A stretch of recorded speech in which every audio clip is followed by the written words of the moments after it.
What if the Library of Alexandria never burned? The Great Library of Alexandria stood as humanity's first grand attempt to gather all knowledge under one roof.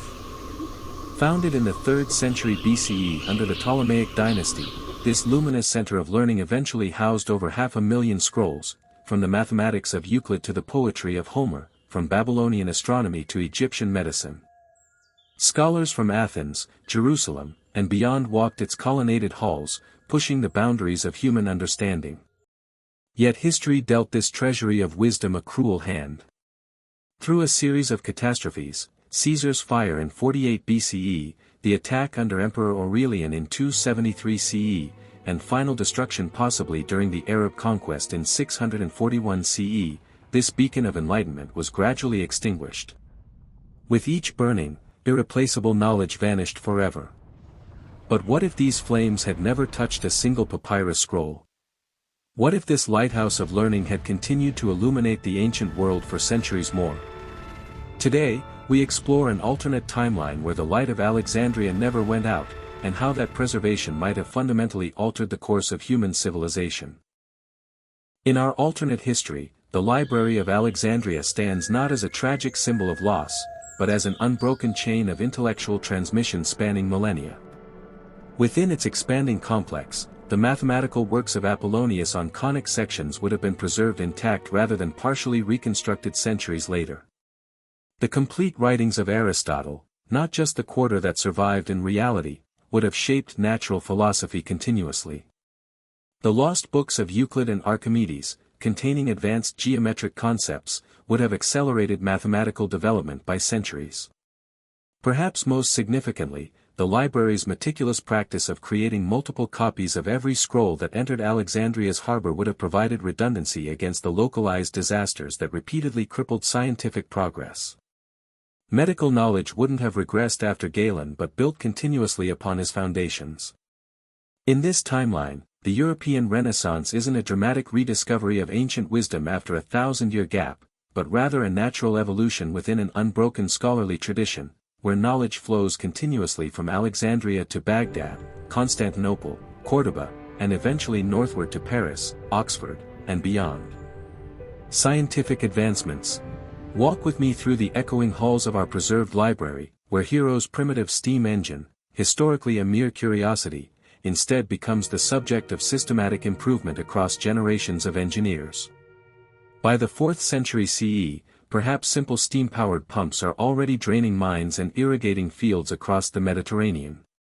The astronomical observations meticulously recorded by Hipparchus and refined by Ptolemy wouldn't have been partially lost but continuously tested against new data.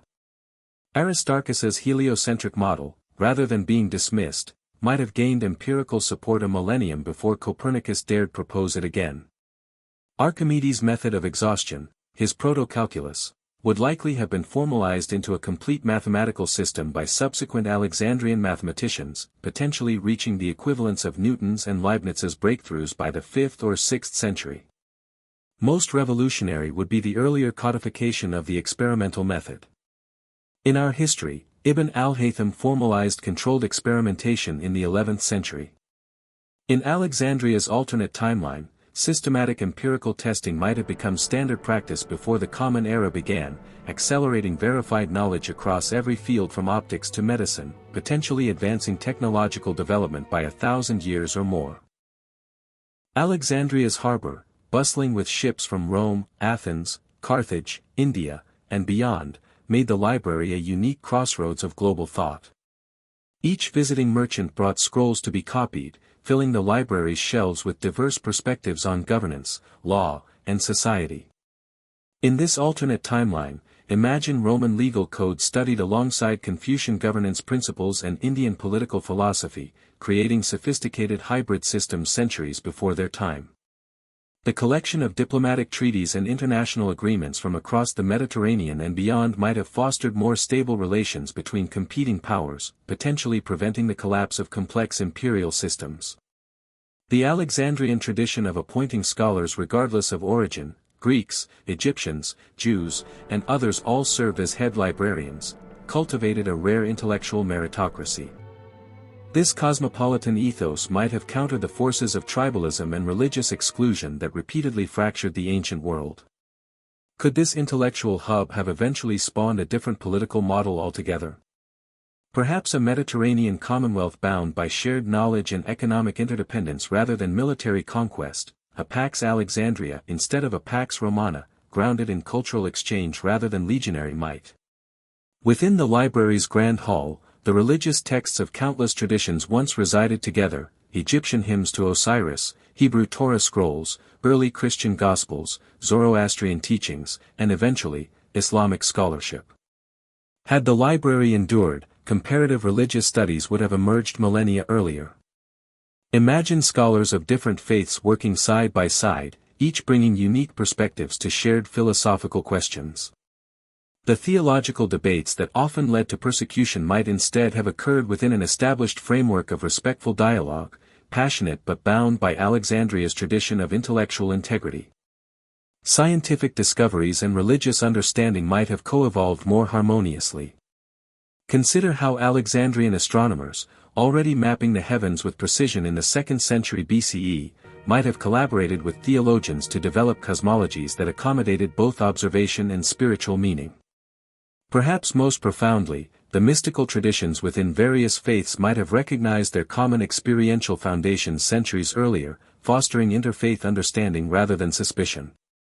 In this alternate world, the schism between faith and reason, a wound that still hasn't fully healed, might never have opened at all, with knowledge and reverence developing as complementary human capacities rather than competing frameworks.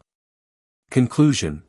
As we step back from this journey through an alternate history, a world where the Library of Alexandria remained an unbroken chain of human knowledge, we must consider both its promises and limitations. Would this continuity have brought us to Mars centuries ago? Would the Industrial Revolution have occurred under the Byzantines rather than the British? Or would human nature, with its tendencies toward conflict and short-sightedness, have found other ways to impede progress?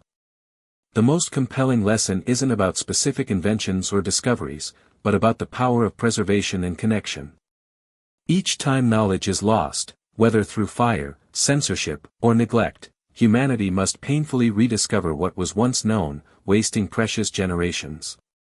The Library of Alexandria embodies both our capacity for collective wisdom and our vulnerability to collective amnesia.